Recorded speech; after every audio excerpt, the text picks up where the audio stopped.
Hi guys, welcome to Cooking with Moomjy. Tonight we are going to make walking tacos, so let's get our ingredients out. First we'll need 1 pound of ground beef. Awesome. All right, next we're gonna need some cheese, lettuce, and tomato.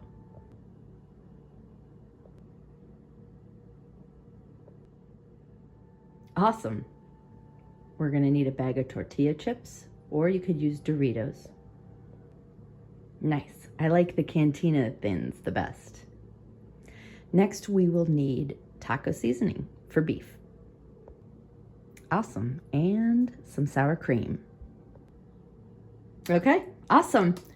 And we're going to cook our meat in a skillet. We're going to wash our produce. And we're going to read the directions on the taco packet to find out how to make that mix, and we can have it all ready. Let's get started. Okay, so the taco seasoning says to mix together 3/4 cup water with this seasoning packet. I already got the water, and I usually use warm water. Oh my goodness, this won't open with tearing, so I'll use scissors. And I use warm water because in my experience, it tends to dissolve the seasoning much better, more efficiently, quicker, smoother. And I like to use a little whisk. It's whiskey. But these little metal whisks are the best kind for stirring up taco seasoning sauce.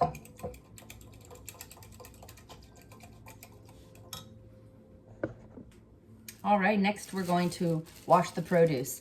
And I just unwrapped the iceberg lettuce. And here's a trick that Granny taught me.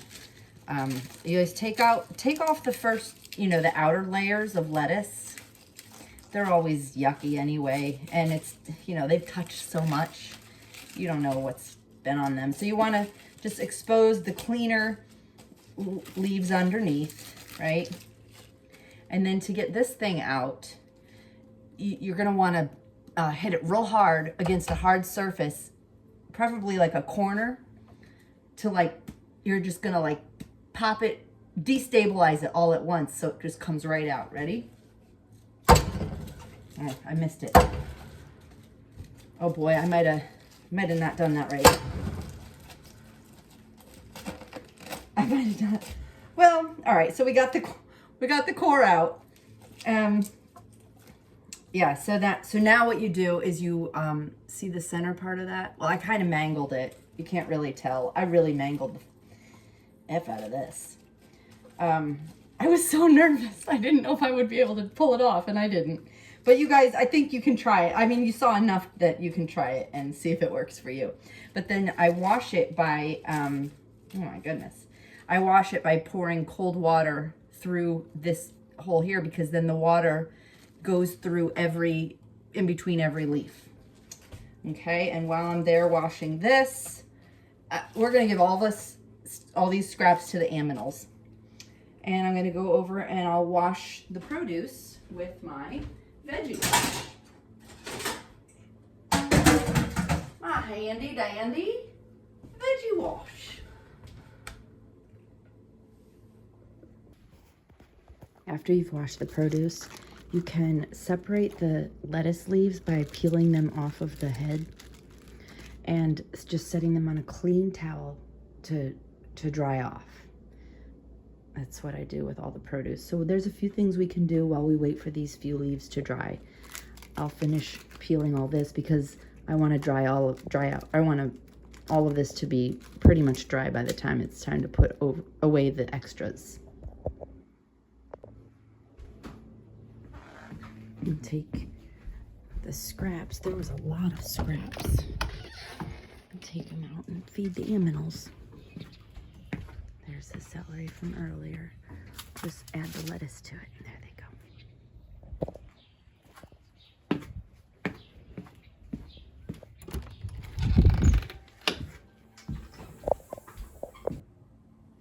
All right, Now, what we can do is we can cook the beef while we wait for the produce to dry, because we can always chop the produce while the beef sits there in its own juices. It's gonna be delicious. As long as we turn off the heat and it's not overcooking, it's fine to let the beef mixture sit while we prep the produce afterwards.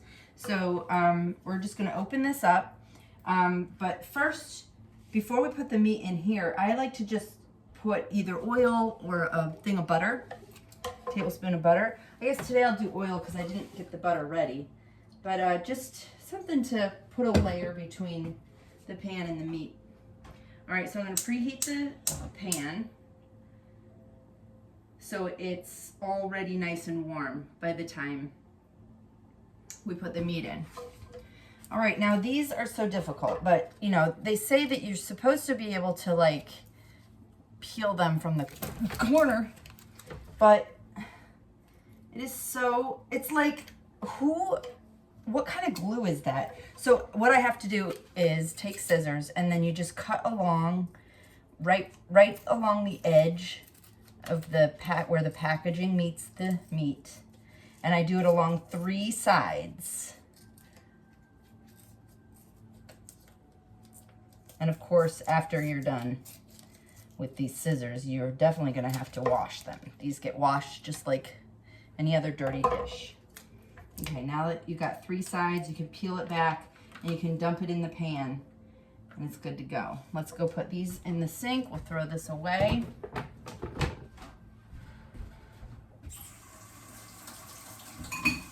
We'll wash our hands. It's always good to wash your hands after touching raw meat. I know you guys both know that, but I don't know, it's still a good thing to mention.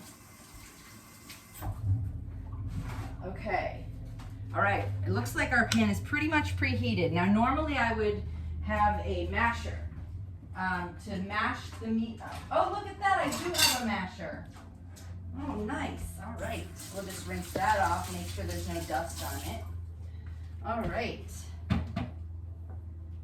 Okay, so what we're gonna do is we're gonna put this meat in the pan and then mash it to break it up immediately so it cooks nice and evenly. Okay, we've got the heat on medium. It's been on medium for a couple minutes. This is a gas stove. I love cooking with gas because you get immediate results. Like if you turn it on, it's hot almost right away. And then if you turn it off, it's not hot anymore right away. But with electric, they take a lot longer to heat up, and they stay hot even when you turn them off. So I'm just breaking this up, and then I will just watch over. It'll probably take about maybe 6 to 8 minutes to cook all the way through. I'm not sure. I just kind of watch it, and then you can tell when it's done. And that's approximately when I will be adding this to it. I'm getting out a lid, and we will cover it while we take care of the produce.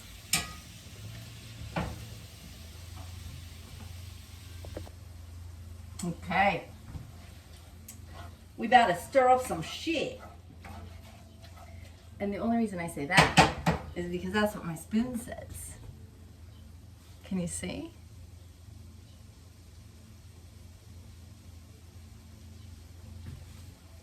Thank you, Brody, for that Christmas present. All right, so you know what? We got to turn up the heat. We ended up having to turn up the heat to medium high to get the meat cooking. So it's been cooking for, I would say 3 or 4 minutes now, and it's I would say it's like halfway to where I want to see it before I put in the seasoning. But meanwhile, what we're going to do is we're going to chop up the lettuce for the walking tacos. Now, a lot of people like to use plastic knives to cut lettuce, because when you use a metal knife, the lettuce will turn brown much more quickly and easily. So I was always taught just to use a plastic knife. So we'll just, I guess, you can cut it into sections and then slice the sections, and it makes it into nice little pieces that you can sprinkle on your taco.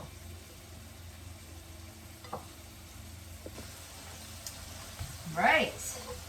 The meat's been cooking for maybe 5 or 6 minutes. We've got the lettuce all chopped up, ready to go. We're gonna do the tomatoes next. Our the big leaves that we took off the head of the lettuce earlier to dry, they're still drying over there. I'm gonna use them for sandwiches later in the week. So we're also gonna save half of a tomato for said sandwiches, or perhaps a whole tomato, who knows? Let's cut the first one and we'll decide from there. The meat is really looking good. It's right where I want it to be. There's a little bit of grease, just a little bit of grease still, you know, floating around the bottom. This is right when I want to turn the heat down all the way to low. The beef is already all cooked through, just cooked through. It's been 7 or 8 minutes. And now I'm going to give this a nice little refresh whisk.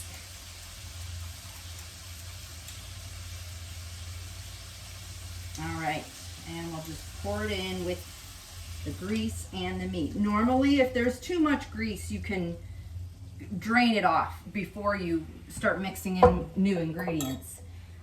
How you would drain it off is you would lay down a paper towel on your surface and then put a mug on the paper towel, and then get pot holders and grab each side of the pan, but it would have to have a lid on it. And then just kind of cockeye the lid a little bit with your fingers as you're holding both sides with the pot holders.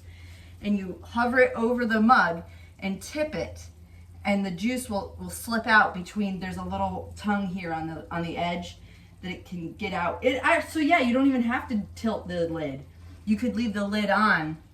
These are designed to be able to drain even though the lid is on. And you fill up the mug, and then the mug, when it gets cold, it solidifies. You could scrape it out with a spoon and toss it in the trash. All right, we got the sauce all mixed in. It's simmering on low. It's already starting to thicken. It's looking so good, almost like a very thin syrup. It's looking great. So we're just gonna let it marinate in its own juices for a while, and we're gonna start cutting the tomatoes. We're gonna start with the bigger one because I'm not sure if we're gonna need 2, so if we start with the bigger one, we might only need 1. This is how I usually cut tomatoes. I cut it straight down the middle, starting with the stem belly button on top. Okay, and now I've got a half of tomato with, we wanna get this part out. So what I do is, let me show you. I cut down in a V this way and cut back in another V this way. And it looks like a V on this side too. Oh, and then I cut now this is all edible. All right, so let's do that again. We'll cut a V this way, cut a V this way, pop it out, all edible. Oh, was that even on camera? Or did I don't know if okay. All right, so, and then what we do is for chopped, for tacos, we definitely want them to be very, very little. So I slice this. Oh, normally I would sharpen the knife first. I forgot to do that. But you slice this in very, very thin, well, I mean, like 1/4 inch, which is, it looks, 1/4 inch is smaller than you think. But you slice it that way and then the other way. Oh my goodness, yes, I definitely should have sharpened this knife. Tomatoes are like that. Their skin does not like, it's pretty tough. All right, I'm definitely gonna wash and dry and sharpen this knife before I try the rest of the tomato. Okay guys, Uncle Leland is the one who taught me how to sharpen a knife. He was a butcher for Costco for many years. All right, so you start by holding the base of the knife against the base of the sharpening rod.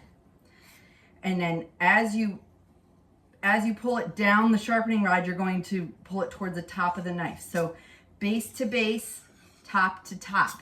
But then you want to like kind of do it in a smooth, almost like a curved motion to help the angle of the sharpening to, I don't know, okay? Ask Uncle Leland. But you have to do it on the top and then go back and you do it on the bottom. And he said to do it evenly. I've been doing the top a lot, but so, and he can do it really fast, but this is how he taught me.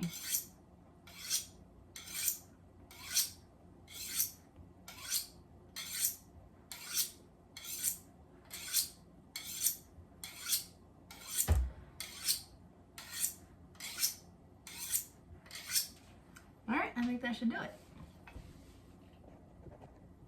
I just took a look at the meat and it's really simmering hard. So what I'm gonna do is I'm just gonna turn it off for a little bit because with gas heat, that even low can be a little too hot. And so when you're cooking with an iron skillet, it retains heat so well that you can actually turn the gas heat off and be confident that whatever's in there is still going to cook at quite a high, at a pretty stable temperature. So I just took it off low, and it's still bubbling. It'll probably simmer for another few minutes before it actually starts cooling down. Let's see if this knife is any sharper now that we've sharpened it. Oh no. Well, I guess it is a little. Yeah, I can tell a difference. We did good. Yeah. The real test will be when we do the cross cut. Oh, it's still a challenge. All right. I need some practice sharpening knives. It is going better than the last time, but yeah. There we go. I think we're gonna just start with one tomato and we'll save the whole other one for lunches, for sandwiches.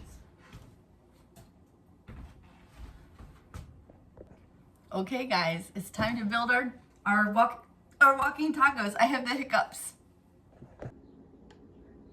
First, I start with a layer of chips. I cover that with a layer of cheese. Then I put a layer of the meat. The warm meat will melt the cheese onto the chips. Next, I put another layer of cheese, just for good measure. From here, we put the tomatoes on, then the lettuce.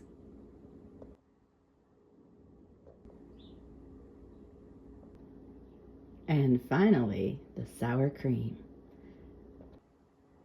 Nice. You can also put excuse me, my hiccups. You can put black olives and guacamole. Anything you want. But now, we're gonna take this deliciousness down and work on our puzzle while we watch some Gaia on TV. You guys, I decided to do some front porch sitting instead. I mashed it all up, and it's delicious.